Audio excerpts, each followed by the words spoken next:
అందరికీ ఈరోజు ముల్లంగి చట్నీ చేస్తున్నాను. ఉల్లిపాయలు, ఎండుమిరపకాయలు వేయించుకొని తీసుకోవాలి.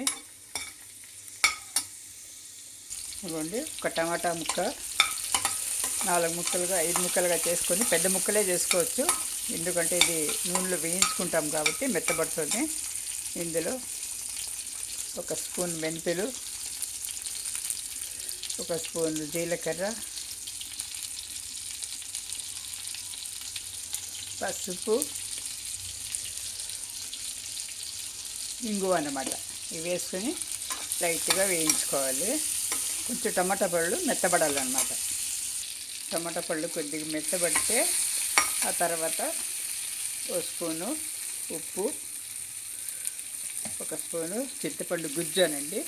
ఇది నా దగ్గర రెడీ చేసి పెట్టుకుంటాను కాబట్టి ఈ గుజ్జు ఇవి కొద్దిగా వేగనివ్వాలి. ఒక 5 నిమిషాలు ఉంది. టమాటా పళ్ళు మెత్తబడినాయి. ఇప్పుడు మనము దీంట్లోనే తీసుకేసుకొని ఇప్పుడు ముల్లంగి ముక్కలు లావుగా తరిగి వేసుకోవాలండి.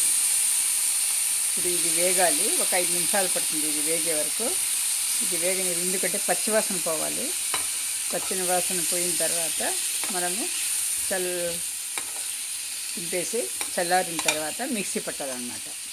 ఇదే ముల్లంగి చట్నీ. చాలా రుచిగా ఉంటుందండి, టేస్టీగా, హెల్దీ ప్లస్ టేస్టీ. చూడండి, ఇలా వేగింది. మిక్సీ పట్టుకోవాలి. ఇప్పుడు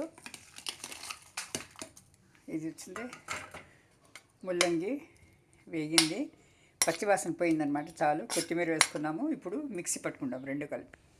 ఎండుమంతా వేయించినవన్నీ నూరుకున్నాము. ఇప్పుడు చివరిలో ముల్లంగి వేసుకోవాలన్నమాట. వేయించిన ముల్లంగి వేసుకోవాలి. వేయించి నూరు పెట్టుకోవాలన్నమాట. మిక్సీ పట్టుకోవాలి. చూడండి, ఇలా మిక్సీ పట్టుకున్నానండి. ఇది కొంచెము మరీ మెత్తగా ఉండకూడదు, బరకగా ఉండాలన్నమాట. ఇలా ఉండాలి, బరకగా. ఇది అన్నంలో కానీ మన చపాతీలో జొన్న రొట్టెలో చాలా చాలా రుచిగా ఉంటుందండి, టేస్టీగా ఉంటుంది. ఇప్పుడు పోపు దినుసులు వేసుకొని తాళింపు పెట్టుకోవాలి. తాళింపు పెట్టుకుంటే రుచికరమైన టేస్టీ హెల్దీ ముల్లంగి చట్నీ రెడీ. చూడండి, వేగిపోయింది. ఇప్పుడు వేసేసి అంటే టేస్టీకరమైన చట్నీ రెడీ అండి. థ్యాంక్ యూ ఫర్ వాచింగ్ అండి. ఛానల్ లైక్ చేయండి, సబ్స్క్రైబ్ చేసుకోండి, షేర్ చేయండి. Thank you.